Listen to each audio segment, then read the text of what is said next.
Joshua chapter 2. Again, we're grateful for the visitors that we have here with us on today. Joshua chapter 2.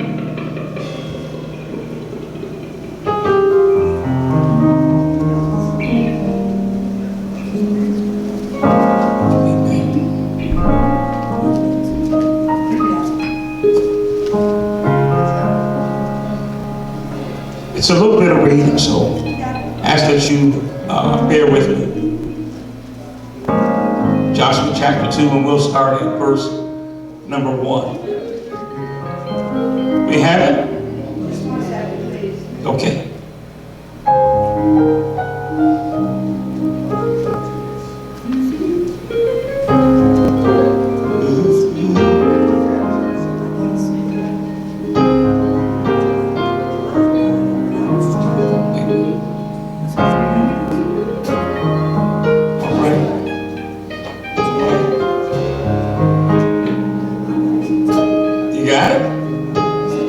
Chapter 2, beginning at verse number 1. We all good? Amen. And it reads as thus: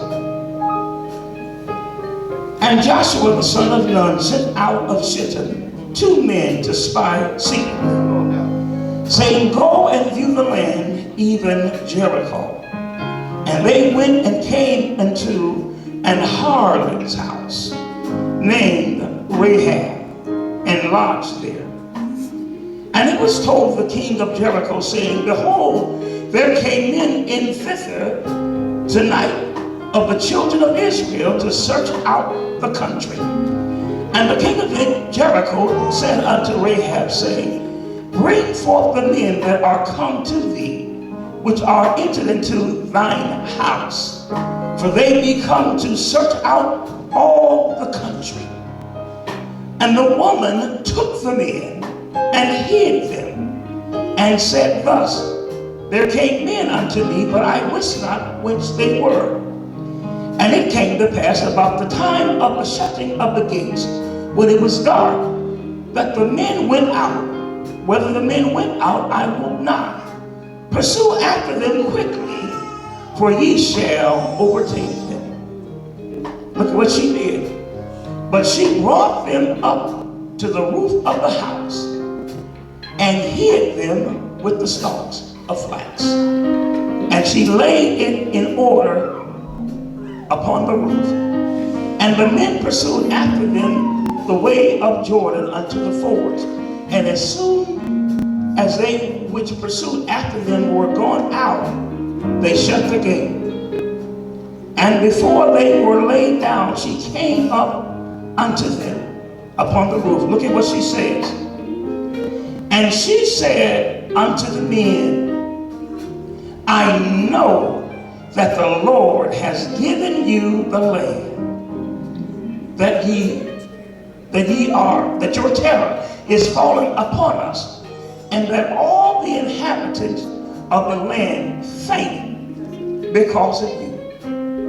For when we have heard of how the Lord had dried up the waters of the Red Sea when ye came out of Egypt, and what ye did unto the two kings of the Amorites, and that were on the other side of Jordan, Sihon and Og, whom ye utterly destroyed. And as soon as we heard this, our hearts did melt. Neither did there remain any more courage in men because of you. For the Lord your God, he is God, in heaven above and in earth beneath. Now therefore I pray ye, swear unto me by the Lord, since I have showed you kindness, that ye will also show kindness unto whose house? My father's house, and give me a true token, that ye will save alive my father, my mother, my brethren, and my sisters, and all that they have, and deliver our lives from death. I want to talk about, here we are in a new year, the beginning of 2019, a new year. I want to talk about positioning yourself to save you and your family. Positioning yourself to save you and your family. Now, Father, I thank you for your goodness. I thank you for your mercy, all that you have done and all that you're going to do. Father, I need your wisdom. I need your grace. Anoint me, God, to feed your precious people on this morning. Give me the grace that I need. Bind the devil on every side who would come to hinder. And God, you get all of the glory. You get all of the honor. You get all the praise. In Jesus' name. And I thank you, God. Amen. Amen. When we look at our text that we have here on this morning, here now, I love the story about Joshua.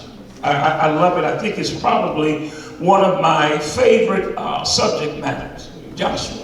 I love it because Joshua is succeeding Moses. When you look at Joshua, Joshua was not like Moses. Moses was such a bad guy that from him staying in the presence of God, Moses' face just glowed from the glory of God, for being in the presence of God so much that they had to put a veil around his face because of the glory of God shone so strongly upon his face. Moses was such a bad fellow that he could call down plagues. Moses was a bad man, but he took a rod and parted the Red Sea. God was with Moses. As a matter of fact, I know I mentioned it to you many times that even Moses' sister got in trouble because she decided that she was going to speak something negative about Moses. Moses was a bad fellow. He was known for doing great things. You didn't want to mess with Moses because God would get you. And so people, they didn't bother Brother Moses. They feared him because the Lord was with him. Come on up, Pastor A.G. The Lord was with him. And so here's a mighty man that was known for being a friend of God, for being in the presence of God. Even God himself testified. Other prophets have I spoke through dreams and visions. But Moses I talked to face to face. No one else has that testimony like Brother Moses. Moses was a hard act to follow. When you look at all what he did, can you imagine having to come behind Brother Moses? And so now here God has taken Moses home.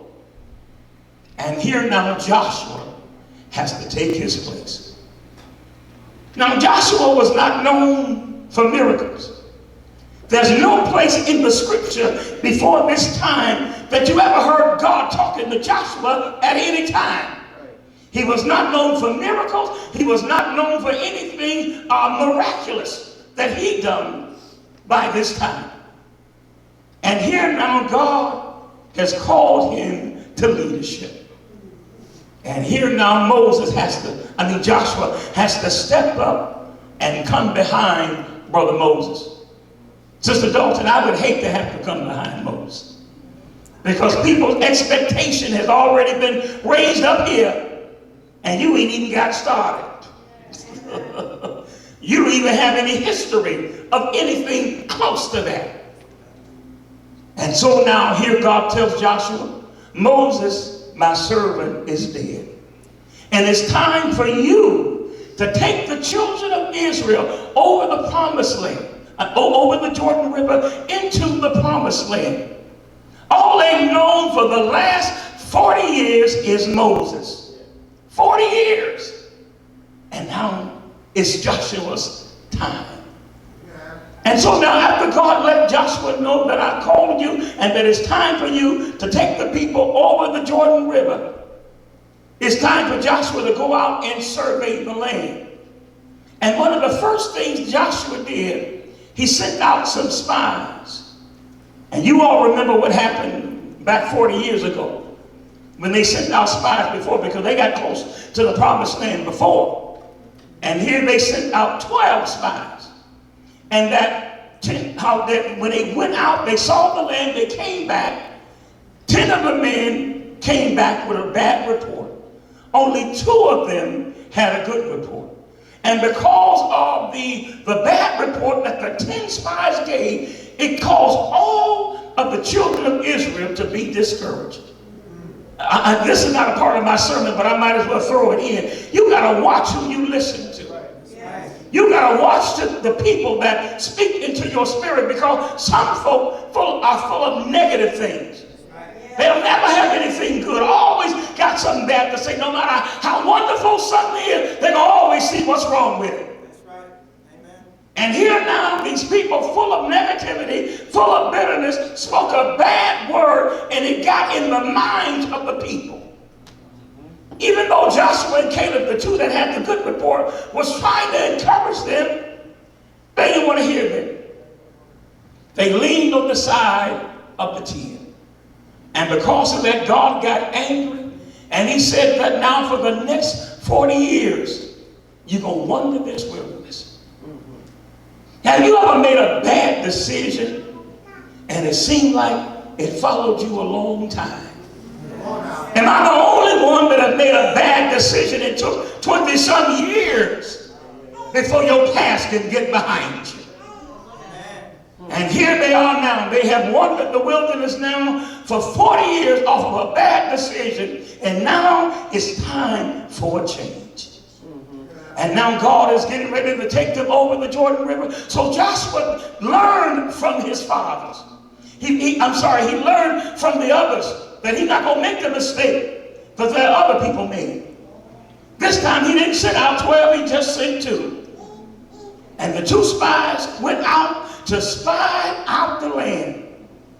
And here now, out of all of the places they could have went, Brother Holmes, out of all of the people that God could have directed their path to, God directed them to the house of Rahab. Sister Lockett, she wasn't a woman that was known for virtue. She was not known for being a woman that was kept in doing things in a godly fashion. This woman, the Bible said, was a harlot. If you don't know what a harlot is, it's a lady of the evening. If you don't know what a lady of the evening is, it's a prostitute. And if I got to get all the way ghetto on you, she was a hoe.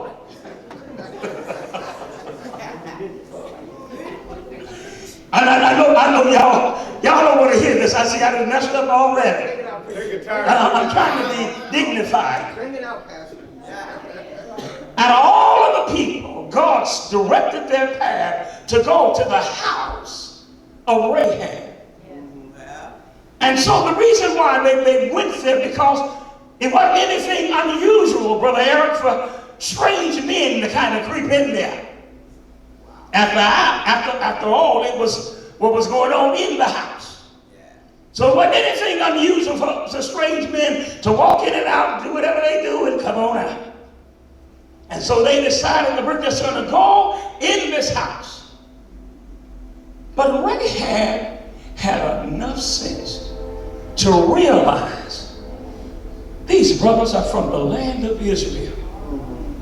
Rahab had enough sense to recognize God is going to give them this land.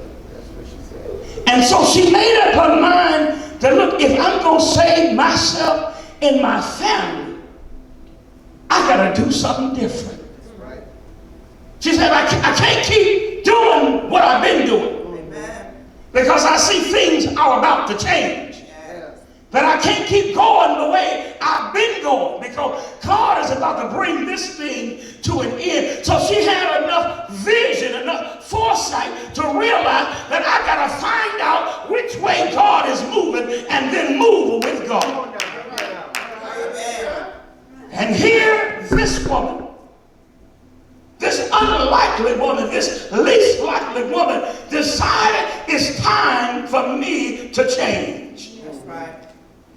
She realized that I got to give up my own ways. I got to give up my own actions. I got to give up what I've been doing. Even if it was fun, I got to give it up. Because I see God is doing things. Come on, bring that up. And if I want to make it through this time, but I want to make it through this season, if I want to help bring my family out, I got to do some things differently.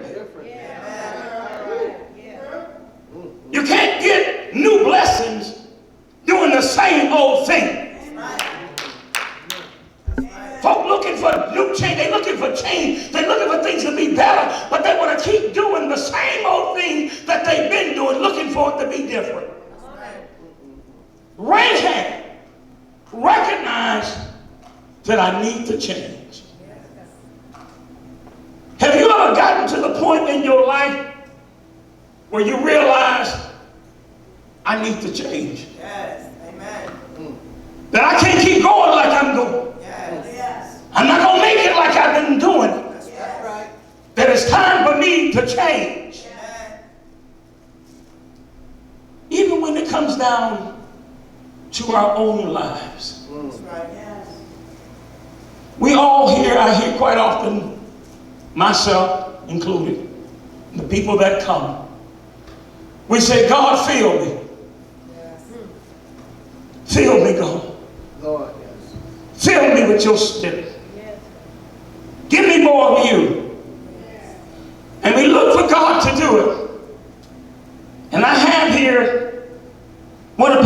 AG's glasses, so hopefully I don't get in trouble for this. I have here one of Pastor AG's glasses. It's empty.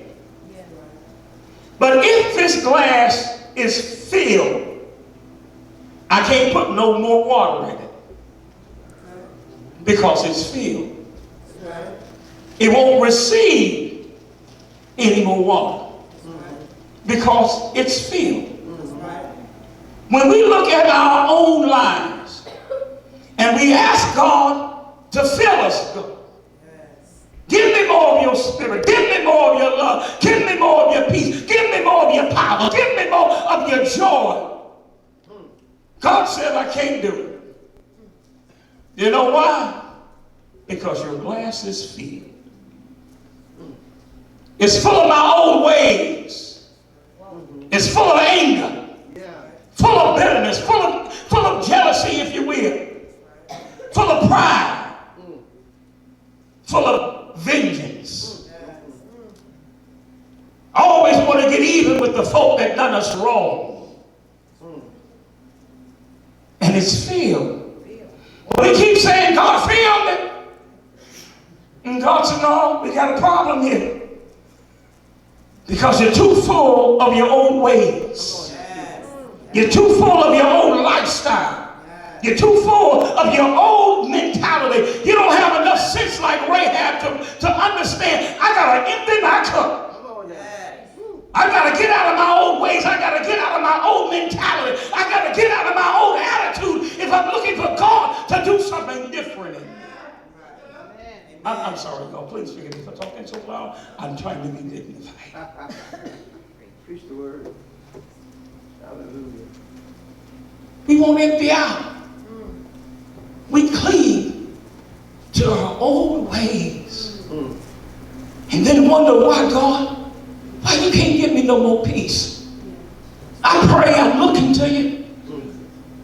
Why I can't get no more joy? Why, God? What's the problem? And Sister Vasquez sung a beautiful song. How come trying to encourage myself ain't working? Because your cup is too full of you. That's right. Amen. And if you want God to fill you, if you want God to make a difference in your family, if you want God to make a difference in your household, if you want God to change some situations, you're going to have to empty out. You're going to have to be willing to change. You're going to have to be willing to give up everything that you know is not like God. That you got to be willing to give up telling folks all what makes you happy. And some of us, Lord help us, some of us are guilty of not just telling folks out, some of us are guilty and cussing some folks out. I keep telling y'all it's not all right for profanity in the church. It's not okay to have a filthy mouth in the church. Because we're holy people, we're godly people, we do things that are pleasing to the Lord, and God is not pleased with profanity. You got to empty your cup.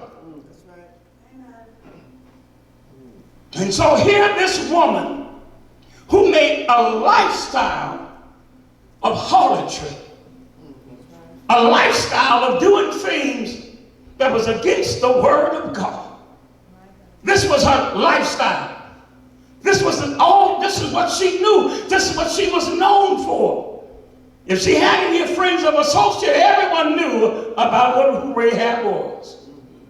But Rahab recognized the fact that it's time to change. That it's time for me to stop doing what I've been doing. It's time for me to stop messing around. It's time for me to stop creeping in the midnight hour. It's time for me to stop walking ungodly. It's time for me to change my wicked ways. It's time for me to stop doing those things in the midnight hour that don't nobody know. Rahab recognized the fact that God is making a change. Right. She recognized the fact that I can't keep doing this. The Lord is coming in. He's going to wipe away things. And I got to get myself together. Amen. You know why I got to get myself together? Because my family needs a leader. That's right. It wasn't her father that was trying to do things to save her family. It wasn't her mother. Wasn't it? It was Rahab.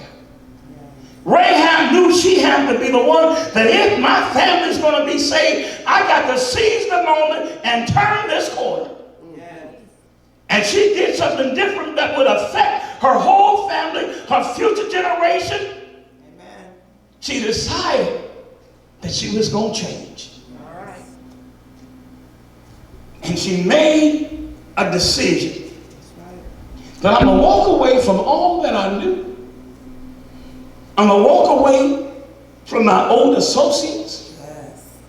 I'm going to walk away from all of them boyfriends, because Sister Dolton, she had several men's. But she said, I'm walking away. Yes. Yes. She was giving up everything because she wanted God. I need this God in my life, and I want him to fix me. I want him to save my family. I want him to change my situation. Rahab made a decision. Sometimes, brothers and sisters, God has put you in a place of leadership, looking for you to make a stand for your family, looking for you to make a stand for your city, to make a stand for your grandchildren, your great-grandchildren, your great-great-great-grandchildren, giving them a pattern that you got to change some things. You got to remember that it's not just about us.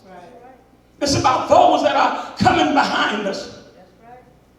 And I think that is so terrible now that I hear back in the day that they talked about how Big Mama and Grandmama, how they set a standard, how things are supposed to be, and how you're supposed to conduct yourself. And now you have been put in that place, but somehow you don't want to give up things like Big Mama did. You don't want to give up things like Grandmama did. You don't want to make the sacrifice and think about your family. Rahab recognized, I got to save my family. Yes. And whatever it takes, I'm willing to do it. That's right. I'm willing to give it up for you, God. Yes, God. I'm willing to walk away from it. I'm willing to turn my back on my past. And here, this woman that made a whole lot of bad decisions. Because no doubt, Rahab, Right. Sister Richardson was not selective with her customers. That's right. She didn't say, oh no, this is for single guys only. No married brothers up in here. No, it didn't work like that. She took it. Every customer that walked in the door, it didn't matter where you came from, what your situation was. All right. Rahab had a horrible past. That's right.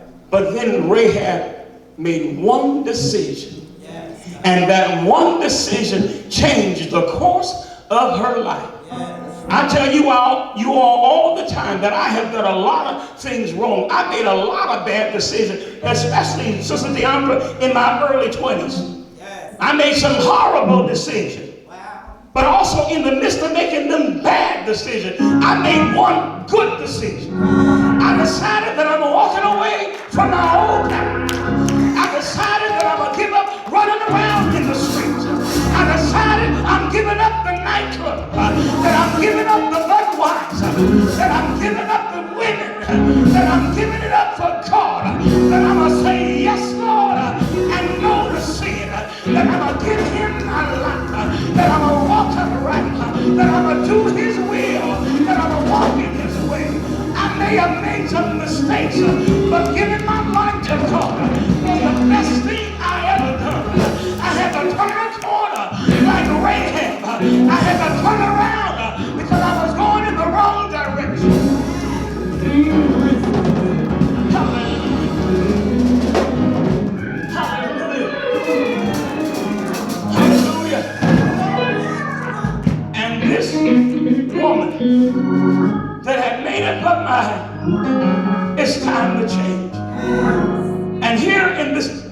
beginning of this year that you have to recognize it's time to change. That I want my year to be different. I want my life to go a new direction. I don't want to be bogged down with the same old problems, the same old headaches, the same old burdens, the same old conditions. It's time for me to turn a corner in my problem. I got to turn things around. I got to stop going that way.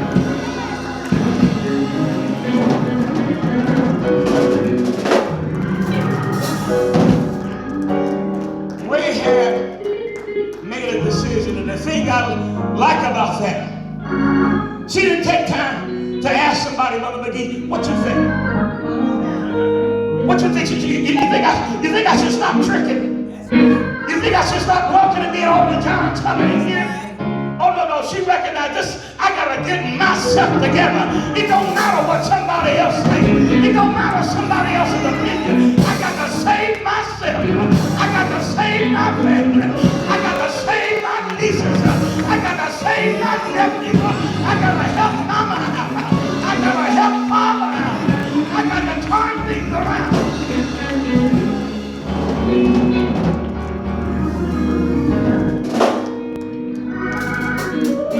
Rahab,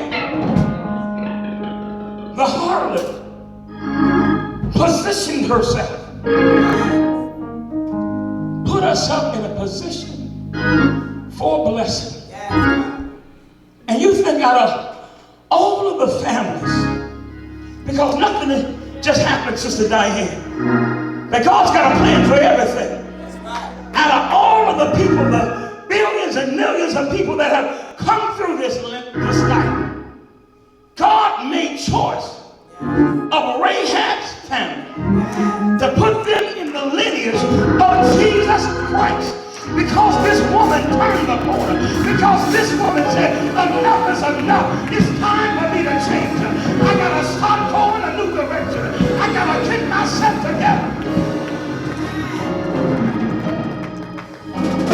God put his own son in her lineage because she turned the corner. I remember, I'm almost done, I ain't gonna hold y'all, we're gonna get out of here. I remember, I'm gonna be honest, Sister Cook, I know you may find it hard to believe, and I know you may feel bad because I'm your pastor. But in 1987, Brother Cal, I wasn't saved. Thank you, sir. I was out at the nightclub. New Year, 1987. I remember being there. Really wasn't having a good time. I was already getting tired of my life. Sister DeAndre, I had my own place. I had a new car. I had a lot of things going for me, but I was miserable. I was miserable. No real peace, no real joy. Popular in school, but I was miserable. And I said to myself, I said, this is it. This is the last year I'll start my year off in a nightclub. I said, this is it for me. I drew the line. I said, next year, 1988, I'm starting it off with God. It was so funny because somebody asked me, was I going to watch meet service? And I said, what's that? What's that? They said, that's when you go to church and you pray the old year out and pray the new year in. I said, oh yeah, that's what I want. Sister Richardson, I found me a church to go to. I didn't just use for an excuse, well, I don't know nobody. The church that I go to, they wasn't doing that. I found me a church to go to because when you're hungry for God, you don't get up and start looking. When you really want change, you don't just sit there and be content. You realize something got to give here. I got to stop it. I got to find me a blessing.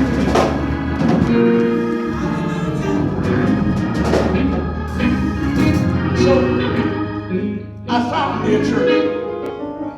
And the funny thing, Pastor A.J., it was in Edmond, the Church of the Nazarene, back in 1988. I remember you visiting. I went to that prayer meeting, that service that night, enjoyed myself. So I said, God, this is it. I'm starting my life, my year off with you, and I'm not going back. I started my journey. It wasn't easy because I had to turn loose from my old ways. I had to turn loose from everything I call fun. I had to give it up because I thought God, having God in my life and doing His will was more important than all of these things. The Bible says that in order to save your life, you got to lose it. You got to lose your life. You got to lose that old mentality, that old way of thinking, that old lifestyle, them old ways. You got to lose it. Rahab walked away from everything she knew and said, God, I need you. I need you. I gotta change. My family's in trouble. My house is in trouble. I need you. All I know is this old lifestyle. All I know is this old way God. I've been doing this all my life. This is all I know. But I'm gonna walk away from it for you. I'm gonna walk away from it because I want you, because I need you in my life. My family needs you. I'm walking away. And she never looked back. She never went back. God has better things for you. But brothers and sisters, you gotta walk away from that old lifestyle. You're not gonna get new blessings doing the same old things. It don't work like that. Gotta be willing to change. If you said to yourself, even before you got to service this morning, God, I want to change. I want to start my year off with you. I want to stay with you, Jesus. I want to do things your way. If you said that in your mind, would you please stand? If you said that, is there one here that wasn't doing what you wanted to do? And you recognize you need to change? Is there anybody else? Hallelujah. Anyone else? Hallelujah, Jesus. Hallelujah. God is real. And the power of God is real. Hallelujah. But there's something we have to do. We got to make that commitment and say, that's it. No more of my old ways. No more of my old mentality. That's it. Hallelujah. Hallelujah. Would you come down real quickly? Let me just touch and agree and pray with you. Just real quickly. We're going to get out of here in a few minutes. If you would.